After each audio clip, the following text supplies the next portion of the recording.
Good morning student. BSc third year हम अपने topic को आगे कंटिन्यू करेंगे जैसा कि ये स्ट्रक्चर में दिया हुआ है ना। अभी हमने देखा था इससे पहले कि इम्यूनोग्लोबुलिन्स के टाइप देखे थे, जिसमें सबसे पहले जो आईजीएम है ना। पहला कौन सा था? आईजीएम। ये क्या करता है? ये जो है प्राइमरी रिस्पॉन्स करता है। मतलब सबसे पहले आईजीएम द्वारा जब हमारी बॉडी में किसी भी तरह का एंटीजन अपना काम करते हैं, तब जो है उनके अगेंस्ट सबसे पहले रिस्पॉन्स कौन करता है? आईजीएम करता है। ये होते हैं, क्या होते हैं? ये पेंटामर होते हैं। पेंटामर का मतलब क्या हो गया? ये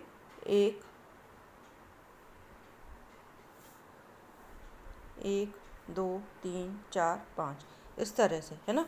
तो ये पेंटामर कैसे हो गए? 5 साइड से ये जो है जुड़े होते हैं, तो ये पेंटामर होते हैं।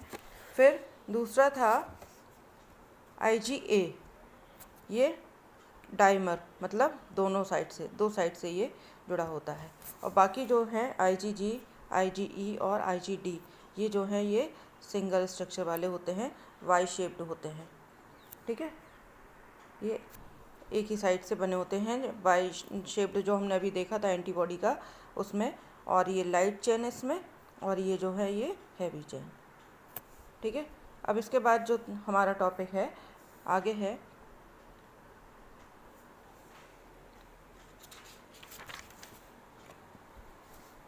एंटीबॉडीज़ की एंटीजन से प्रतिक्रिया होने के आधार पर एंटीबॉडीज़ कितने प्रकार की होती हैं।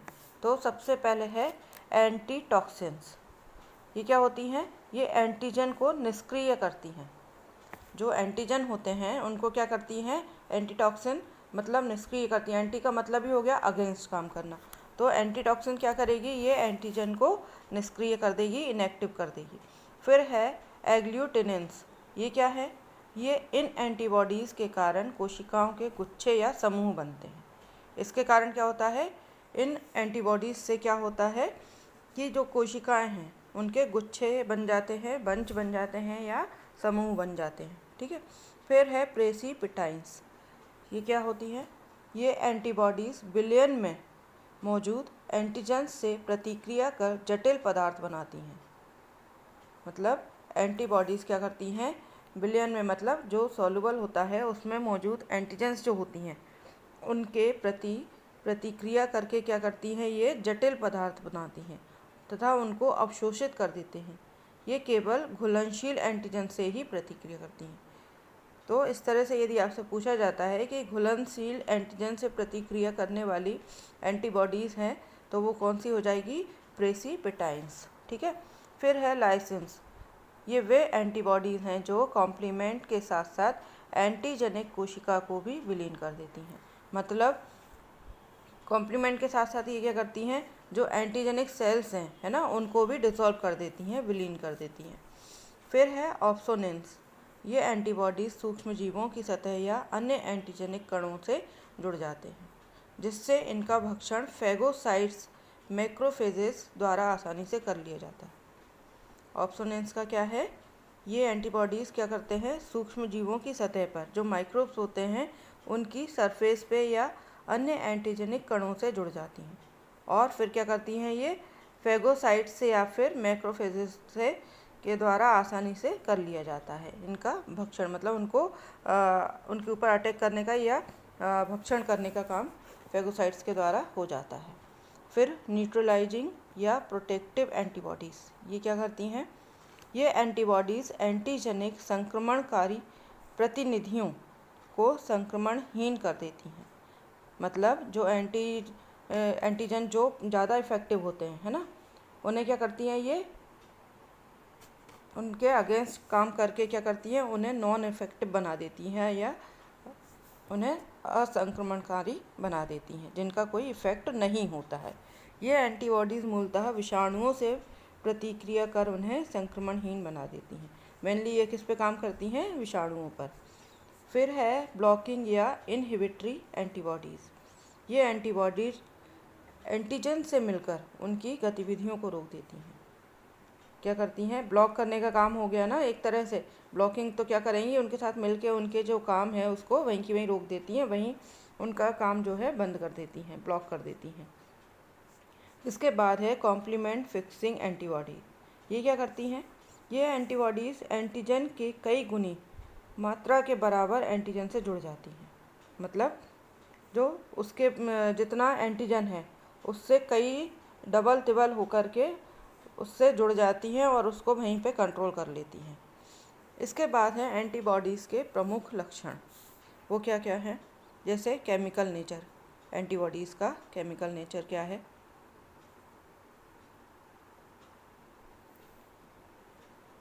एंटीबॉडीज़ ग्लाइकोप्रोटीन के अणु होते हैं। क्या होते हैं? पहले हमने देखा था एंटीबॉडीज़ क्या है, प्रोटीन है, लेकिन प्रोटीन में भी क्या है, ये ग्लाइकोप्रोटीन के अणु होते हैं, मॉलिक्यूल होते हैं। इनका मुख्य घटक ग्लोब्यूलिन प्रोटीन है। एंटीबॉडीज़ का जो मुख्य घटक है वो क्या है? ग्लोब्यूलिन प्रोटीन है। अतः इन्हें इम्यूनोग्लोब्यूलिन्स कहते हैं। इसीलिए इनको जो है इम्यूनोग्लोब्यूलिन कहा जाता है। क्योंकि एक तो ये इम्यूनिटी बढ़ाने का काम करती है, दूसरा ये ग्लोब्यूलिन प्रोटीन की बनी होती हैं, इसलिए एंटीबॉडीज़ को और क्या कहा जाता है? इम्यूनोग्लोब्यूलिन्स कहा जाता है। इनका स्ट्रक्चर मोनोमर एंटीबॉडी अणु वाई के आकार की होती हैं। जैसे हमने अभी देखा था इनका स्ट्रक्चर जो मोनोमर था, है ना, तो वो कैसा था? वाई शेप्ड था, जिसमें हैवी और लाइट चेन्स पाई जाती हैं। और ये जो चेन्स होती हैं ये आपस में किससे? डाइसल्फाइड बॉन्ड से जुड़ी होती हैं। तथा इनका ये जोड़ जो है एसएस डाइसल्फाइड बॉन्ड से बनता है तथा इम्यूनोग्लोबुलिन को मुड़ने तथा ऐंठन भी देता है। मतलब जो फोल्ड होता है वो इसी के कारण होता है। फिर स्टेबिलिटी, स्थायित्व। यद्यपि एंटीबॉडीज़ प्रोटीन्स हैं किंतु ये स्थायी होती हैं। आईजीजी और आईजीएम सर्वाधिक स्थायी हैं और हिमांक पर भी ये अपरिवर्तित रहती हैं। मतलब जब 0 डिग्री सेंटीग्रेड पे भी पहुंच जाती हैं तब भी ये जो है चेंज नहीं होती हैं। आईजीई अस्थायी हैं तथा इसका जीवन काल बहुत कम होता है। इसमें कुछ क्वेश्चन इस तरह के ही बनते हैं, जैसे सबसे कम समय के लिए होने वाली या शॉर्ट टर्म वाली जो एंटीबॉडी है वो कौन सी है? आईजीई है। और हिमांक पर भी अपरिवर्तित नहीं होती हैं, वो कौन सी है? आईजीजी, आईजीएम है। इस तरह के क्वेश्चन जो है वो बन जाते हैं। इसके बाद डाइवर्सिटी, इनमें क्या विविधता है? एंटीबॉडीज़ आकार में अधिक विविधता प्रदर्शित नहीं करती। संरचना का मूल तरीका आईजी अणुओं में बिल्कुल एक जैसा होता है। अंतर केवल हैवी चेन्स के एमिनो एसिड अणुओं की संख्या में होता है। आईजी चेन में एमिनो एसिड का क्रम एंटीबॉडी के आकार, संगठन और विशिष्टता को निर्धारित करता है।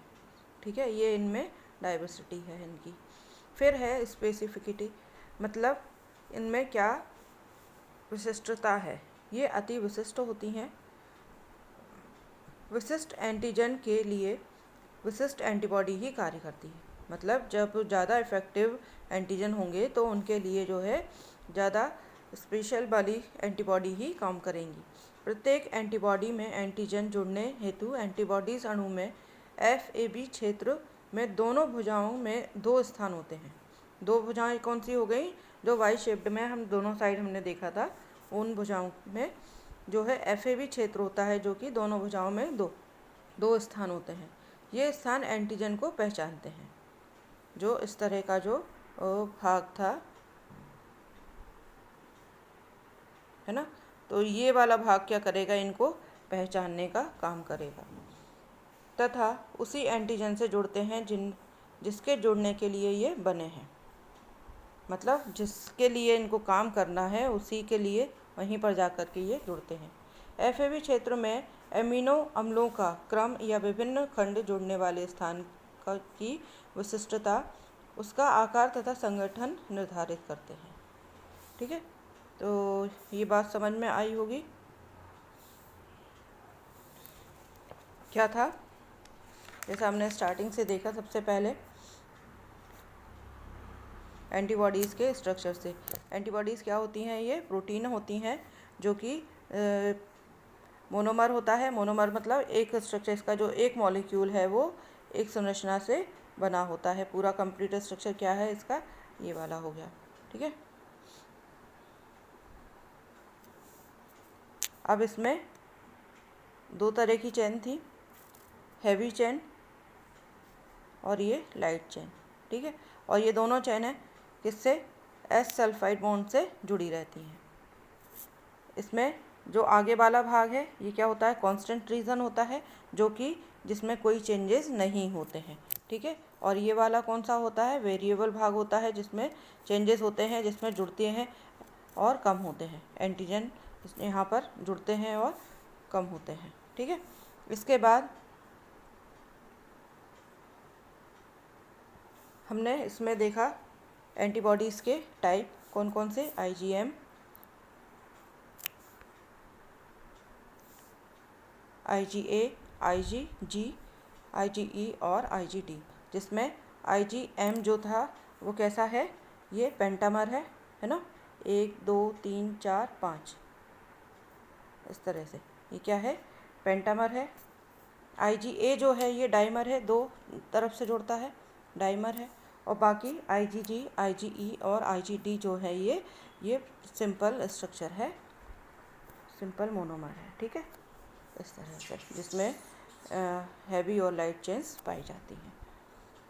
इसके बाद फिर हमने देखा इनके एंटीजन से रिस्पॉन्स करने के अकॉर्डिंग इनमें इनके जो क्या काम है इनका। तो इसमें था एंटीटॉक्सिन्स, एंग्लूटिनिन्स, प्रेसिपिटाइन्स, लाइसेंस, ऑप्सोनेंस, न्यूट्रलाइजिंग, ब्लॉकिंग और कॉम्प्लीमेंट, ठीक है। इसके बाद इनका नेचर, ये किस तरह के इनके लक्षण होते हैं।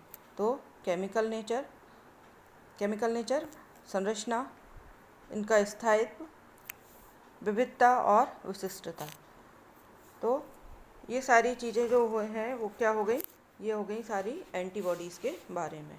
इसके बाद हम लेंगे एंटीजन और एंटीबॉडी, ये कितने प्रकार की होती हैं, ठीक है, और इनका आगे क्या काम है, ये हम नेक्स्ट टॉपिक में लेंगे। तब तक के लिए टेक केयर, थैंक यू।